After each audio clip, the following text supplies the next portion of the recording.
Hi, I'm Pooja Bothra, Associate Editor from ETHR World, and with me today is the President and Head HR of Axis Bank, Rajkamal Vempati. It is a great delight and honor to have you, Rajkamal, to chat with us. And I'd also like to inform that this is raising the curtain of and launching our CHRO Club series. It's an exclusive initiative by ETHR World to bring forth industry trends, best practices, and the latest happenings and share it amongst our leaders from the lens of a CHRO.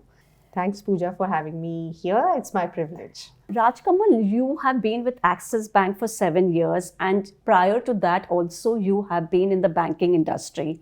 In the banking industry, there are not that many women in the CHRO, in the C-suite category.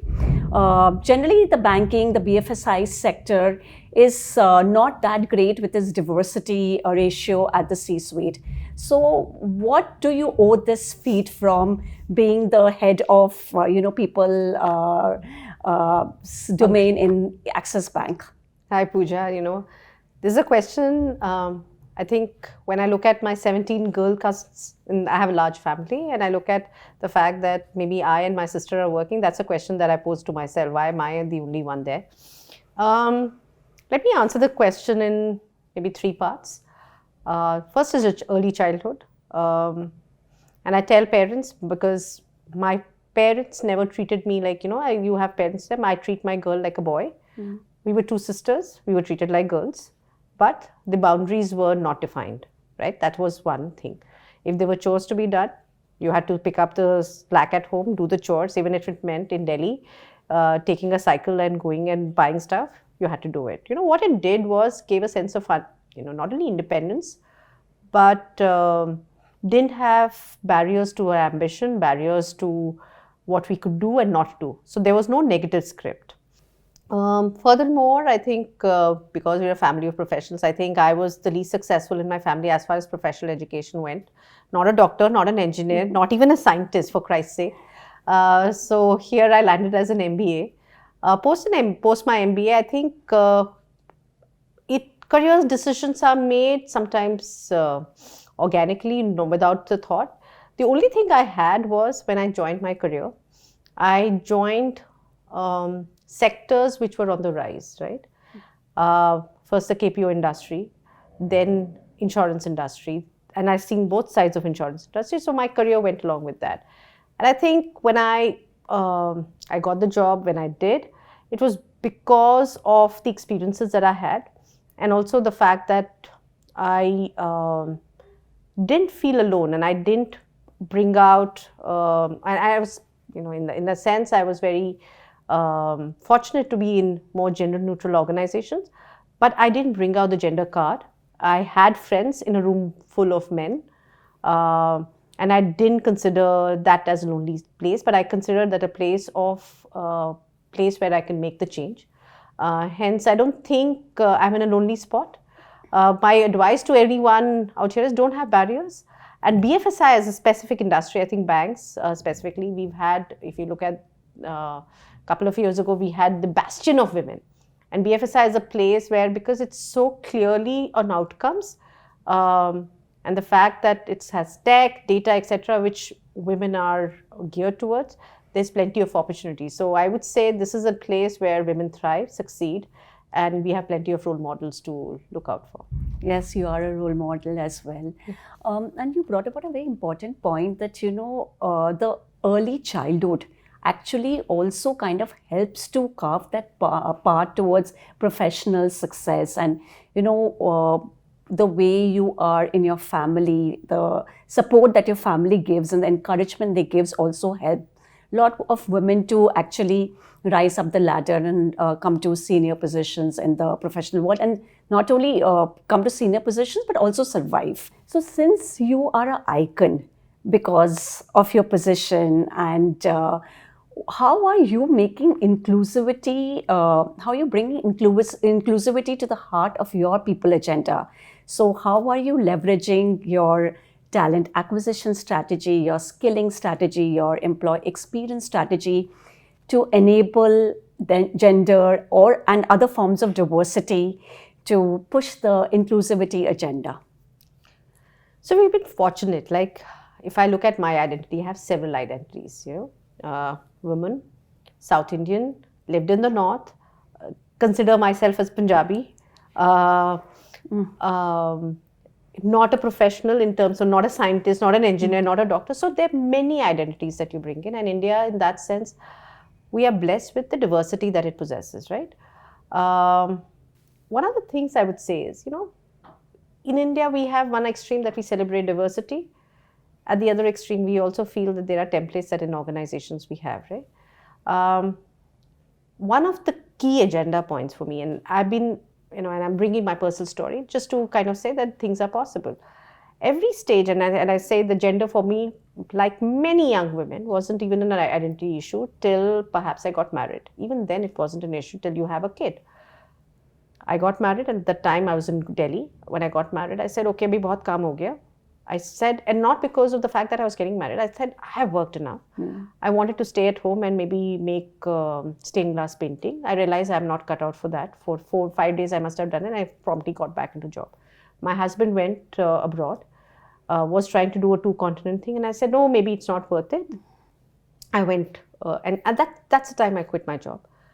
I realized a lot about myself. And that question of identity is very, very central. What's the script? What you want to do? I came back when I realized that, I have to work. And that's the time that my husband, came back with me after 2 years. I had a young child. So I have the quintessential story that I got out of the workforce, came back. And here is where I joined organizations which were able to embrace. And the story around that time for me became very real with the declining women participation rate in India. And if we don't bring the change, who else will, right? And you realize that women make the choices, especially in India, maybe not at the middle management level, at the entry level. There's leaking pipeline everywhere. There are lack of role models at the middle management level and obviously at the leadership level. And diversity is not just about gender, it is about the hidden population, both for people with disabilities. We don't see them in the organizations, though India has the largest population of people with disabilities. We don't see enough women role models. We don't see enough LGBTQI role models. So there are socially, economic backgrounds. There are many, many people that we have to kind of work towards. You have to, in this day and age, you have to, as HR people, represent and seek an organization which is representative of the society that we belong to. Starting with, I think, the hiring templates. One of the things that we should look at is how do you make your talent acquisition, in that sense, neutral, and change the templates to make it more inclusive. One of the questions we should question ourselves is on what's the right fit. Fit itself is anti-inclusive. Fit has a template, It doesn't celebrate differences. So one of the things that we did when we launched a program on working from home in a big way or freelancers, we actually cut out the question on your ambition, where would you like to see yourself 5 years later, or questions on qualifications, etc. It's also about the skill, and we made it like a Shark Tank round, like the pitch. You have to present your pitch. You have the skills, talk about it, get selected. From hiring, and I think hiring is one key area, but it's also about equity and inclusion in the rest of the process, how your promotion processes work, how your performance rating works. And I think at every stage, it is about giving a seat at the table and having a voice and a choice for every representative out there. It's truly an N is equal to 1 world, rather than having policies for, the entire composite and looking at people as a homogeneous group.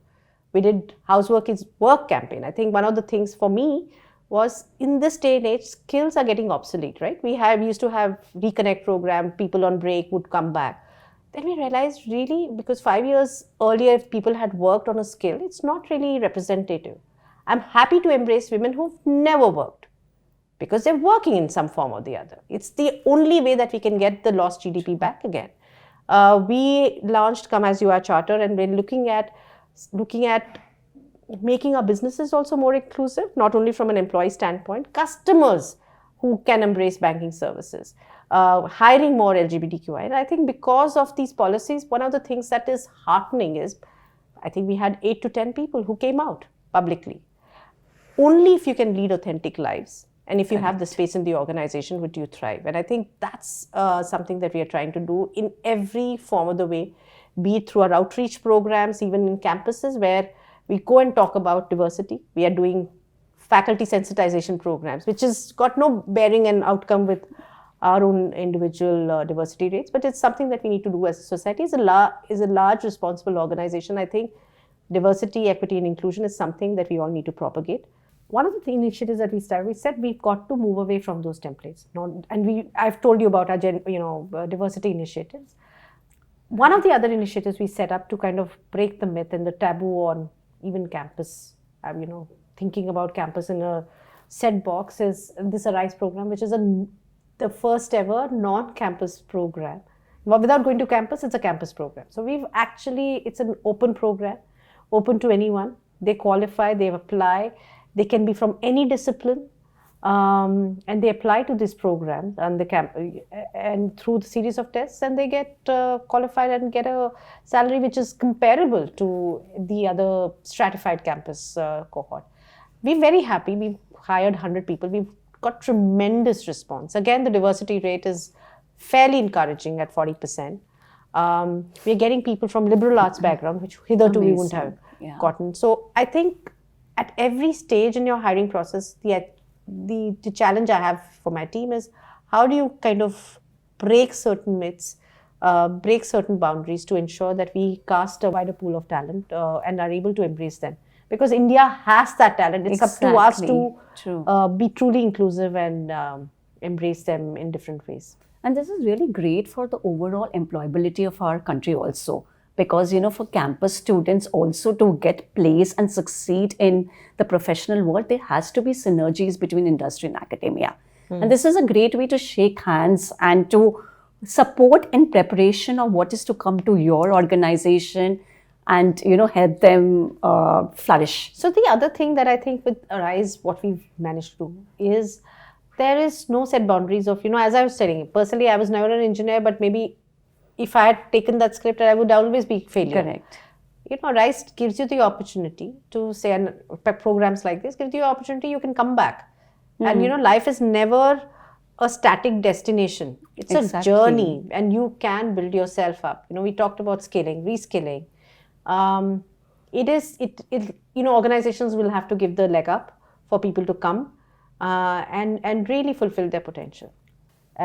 And it needs to be personal for every leader because there is a story out there. True. Interesting. I can see that you've got gender neutral restrooms also. Very few organizations in India have those. And you also brought about a very important point when you said that you were thinking about taking a break from your career.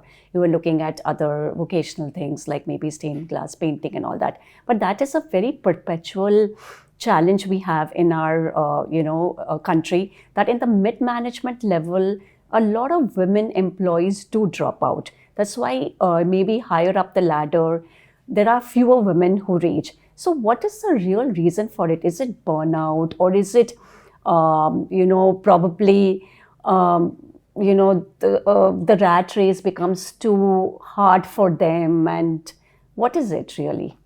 It's a complex question. There's no one answer, right? Every woman will have a story why did they quit. I think by and large there are 2-3 reasons, and let me try to elucidate all of those.